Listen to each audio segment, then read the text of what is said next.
Rebel Moon Part 2, The Scargiver is creating a lot of buzz in the world of movies. People have been eagerly waiting for any news about it, and the excitement has been building up since the release of the trailer for both parts of Rebel Moon.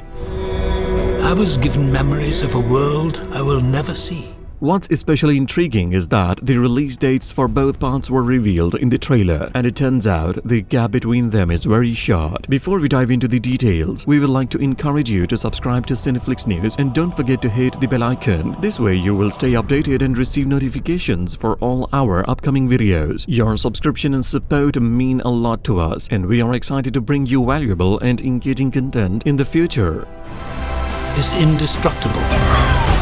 Rebel Moon Part 2 is the second part of Zack Snyder's big space story. It's about a war in space between a peaceful colony and its oppressive rulers known as the Imperium. The Imperium is led by Regent Lazarus. The story in Rebel Moon gives hints about what will happen in Rebel Moon Part 2. It also hints at how the first part will lead to the Scargiver, but fans might have to wait until they watch A Child of Fire to know the full story in Rebel Moon Part 2 on Netflix. Luckily, the trailer revealed that the wait won't be too long. You think those soldiers will show them mercy?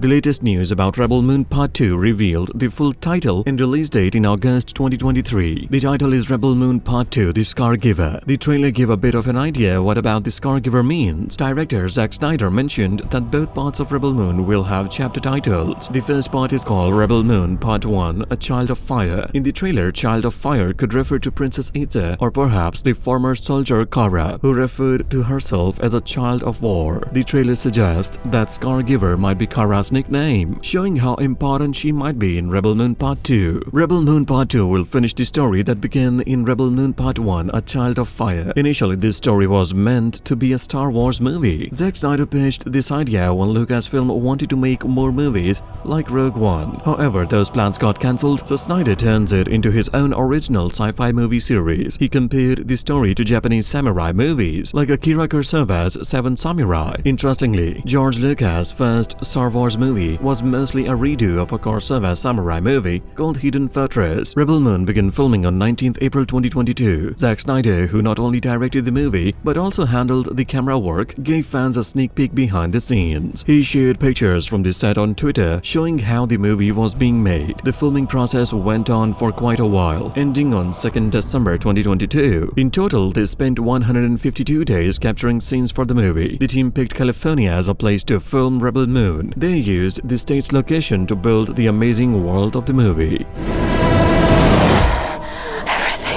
The release date for Rebel Moon Part 2 was announced at the end of the first Rebel Moon trailer released by Netflix. The teaser shared release dates for both parts of Rebel Moon. Fans were thrilled to learn there won't be a long wait between Rebel Moon Part 1 and Rebel Moon Part 2. The first movie will come out on Netflix on 22nd December 2023, while Rebel Moon Part 2 will be released on 19th April 2024. We're gonna have to fight. To stay updated, be sure to subscribe to Cineflicks News and press the bell icon.